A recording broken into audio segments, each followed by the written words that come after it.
2명의 초등학교 선생님이 또다시 극단적인 선택을 했습니다. 이들을 죽음으로까지 내모은 원인에 대해서는 아직 수사가 진행 중인데요. 이 중 한 교사가 근무했던 서울 양천구의 초등학교에는 오늘 하루 종일 추모객들의 발길이 이어졌습니다. 구나영 기자가 보도합니다.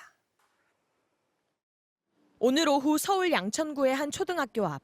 휴일인데도 교문 앞에는 사람들의 발길이 끊이지 않습니다. 지난달 31일 자택에서 스스로 목숨을 끊은 초등교사를 추모하는 사람들입니다. 수고하셨습니다. 그리고 사랑합니다. 제자들과 동료 교사들은 미처 전하지 못한 말들을 쪽지에 담았습니다. 다녀가지고 선생님한테 어떤 말씀 해주고 싶었어요? 너무 수고하셨어요. 자녀를 기르는 뿐만이라 제가 자녀라고 그랬는데 선생님께서 그만한 힘드셨으면 잘 선택을 하셨을지 마음이 너무 아파서. 학교 측은 교정에 헌화대를 마련했고 현장을 찾지 못한 동료 교사들은 근조 화환을 보냈습니다. 숨진 교사가 일하던 초등학교 앞 골목인데요. 이렇게 전국 각지의 교사들이 보낸 근조 화환이 골목을 가득 메웠습니다. 숨진 교사는 교직 14년 차로 사고 직전까지 6학년 담임을 맡았습니다. 육아휴직 이후 작년 2학기에 교과전담 교사로 복직했는데 올해 6학년 담임을 맡은 뒤로 연가와 병가를 내는 일이 잦았던 것으로 전해졌습니다. 이에 대해 교사노조는 숨진 교사가 6학년 담임을 맡은 뒤부터 교직 생활에 어려움을 겪었다고 주장했습니다. 이와 관련해 조희연 서울시 교육감은 오늘 SNS를 통해 고인에게 학내 문제가 있었는지 진술과 정보를 습득하겠다고 밝혔습니다. 그러면서 고인의 사망과 악성 민원과의 관련성이 확인되면 수사기관에 고발하겠다고 말했습니다. 어제 전북 군산 바다에서 숨진 채 발견된 초등학교 교사의 사망 원인에 대한 조사도 진행 중인 가운데 해당 교사가 평소 가족에게 힘들다는 말을 했다는 동료들의 증언도 나왔습니다. 해경은 해당 교사의 휴대전화 포렌식을 의뢰하고 사망 경위를 파악하고 있습니다. MBC 뉴스 구나인입니다. 소방관 10명을 포함해 모두 23명을 다치게 한 어제 부산 목욕탕 건물 폭발 사고. 이렇게 부상자가 많이 발생한 건 예측하지 못했던 2차 폭발 때문이었는데요. 오늘 현장에서 합동 감식이 진행됐는데 소방당국은 지하에 있던 기름 탱크에서 나온 유증기가 퍼지면서 2차 폭발이 발생한 것으로 추정하고 있습니다. 조민희 기자가 보도합니다. 4층짜리 목욕탕 건물에서 발생한 1차 폭발. 그리고 20분 뒤 더 큰 2차 폭발이 일어났고 그 충격으로 주변에 있던 사람들이 튕겨져 나갔습니다. 오늘 현장에선 화재와 폭발 사고의 원인을 밝히기 위한 관계기관 합동 감식이 진행됐습니다. 집중적으로 살펴본 건 지하에 있던 유류 저장 탱크였습니다. 여기서 나온 유증기가 폭발의 직접적인 원인으로 추정되기 때문입니다. 이제 유증기 폭발을 일으킬 수 있는 점화원이 뭐가 있었는지, 2차 폭발이 일어난 원인이 무엇인지. 하지만 아직도 지하에는 유증기가 남아있고 물까지 차 있어 감식은 제대로 이뤄지지 못했습니다. 화재가 난 지하층 배관 파손으로 물이 계속 들어차면서 감식은 3시간가량 지연됐습니다. 이에 따라 소방당국은 다음 주 월요일 추가 감식을 벌이기로 했습니다. 바닥면에 물이 제거될 것이고 유증기도 다 배출이 되기 때문에 각 유관기관별 감정하시는 분들이 좀 더 정밀하게 어떤 화재 원인이라든지 어떤 화재 패턴이라든지. 취재 결과 해당 건물은 33년 전 지어진 노후 건물로 자동화재 탐지 설비를 갖춰야 하는 소방시설 설치법 대상은 아니었습니다. 특히 작년 4월 유류 탱크에 대한 현장 점검이 있었지만 소방당국은 당시 특이사항이 없는 걸로 결론 내렸습니다. 2차 폭발 당시 사고 현장에 출입 통제가 허술했던 것으로 확인되기도 했습니다. 1차가 소방이 다 됐다고 이거 밸브를 잠그고 하는데 2차 폭발이 있다니까. 그때 동지동 소방관이 하기 전이죠. 소방당국은 일단 큰 불을 먼저 잡고 현장 통제 여부를 파악하던 중 2차 폭발이 일어난 것으로 보고 있습니다. MBC 뉴스 조민입니다. 오늘 새벽 충북 청주에서 만취한 운전자가 차를 몰다 중앙선을 넘으면서 차량 넉 대를 잇따라 들이받았습니다. 사망자는 없었지만 아찔한 사고였습니다. 변윤재 기자입니다. 구급차와 견인차 사이로 곳곳이 부서진 차량들이 뒤엉켜 있습니다. 사고 당시 충격을 보여주듯 차량들의 앞거디가 완전히 찌그러졌습니다. 오늘 새벽 2시 반쯤 충북 청주시 중림동 한 사거리에서 SUV 차량이 중앙선을 넘어 차량 넉 대를 연달아 들이받았습니다. 피해 차량 탑승객 2명이 통증을 호소해 병원으로 옮겨졌는데 생명에는 지장이 없는 상태입니다. 경찰이 음주 측정한 결과 사고 차량을 몰았던 50대 남성은 면허 취소 수준의 만취 상태였습니다. 경찰은 이 남성을 입건하고 사고 경위를 조사하고 있습니다.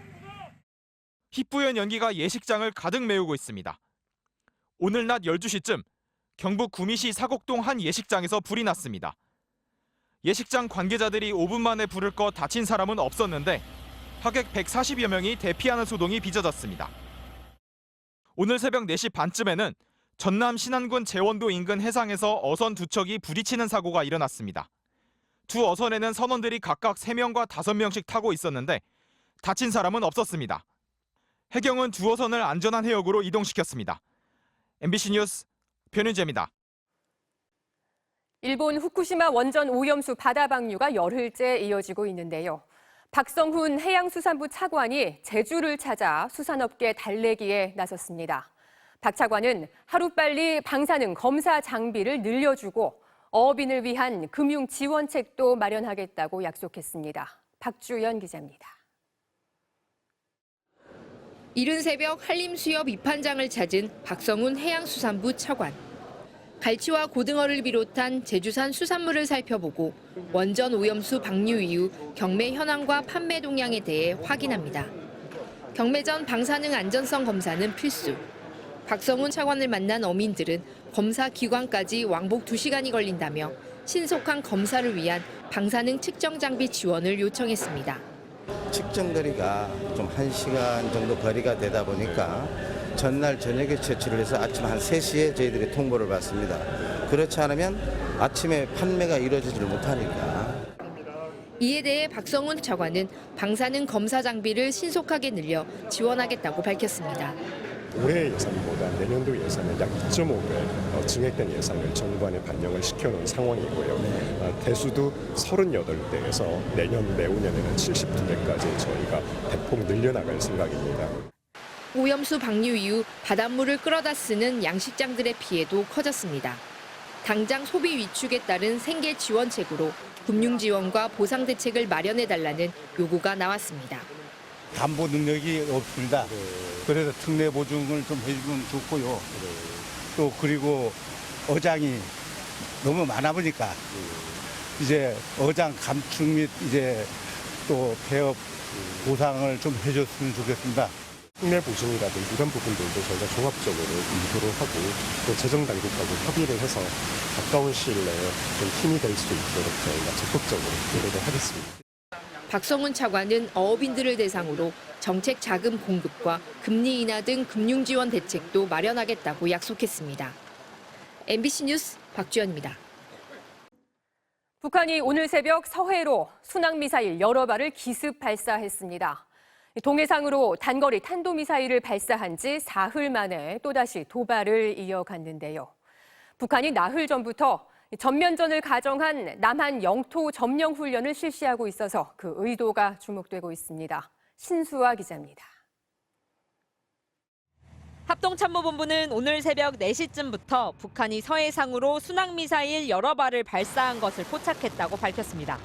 한미 정보당국은 세부 재원 분석에 들어갔는데 북한이 핵탄두 탑재가 가능하다고 주장하는 전략순항미사일 화살 1형이나 화살 2형일 가능성이 높습니다. 북한은 지난달 29일부터 남한 전 영토 점령을 목표로 하는 전쟁 시나리오에 맞게 대대적인 전군 지휘 훈련을 벌이고 있습니다. 전면적인 반공격으로 이행하여 남반부 전 영토를 점령하는 데 총적 목표를 둔 오늘 새벽 발사한 순항미사일은 백령도 같은 서북도서의 점령을 가정한 훈련의 하나일 거란 관측입니다. 순항미사일은 저고도로 비행하고 궤도를 바꿀 수 있어 추적과 요격이 쉽지 않습니다. 북한은 사흘 전 밤에도 평양국제비행장에서 동해 쪽으로 단거리 탄도미사일 2발을 쏘아 올렸습니다. 비행거리는 360km로 미사일 발사 방향을 남쪽으로 돌리면 육해공군 본부가 있는 계룡대를 겨냥한 것과 같습니다. 북한은 최근 김정은 국무위원장이 남한지도에 계룡대 인근을 짚으며 작전을 지시하는 사진을 공개한 바 있습니다. 한반도 전역과 주일 미군 전력을 겨냥해 북한이 실제로 핵공격 능력을 갖추고 있다는 점을 과시하려는 의도로 풀이됩니다.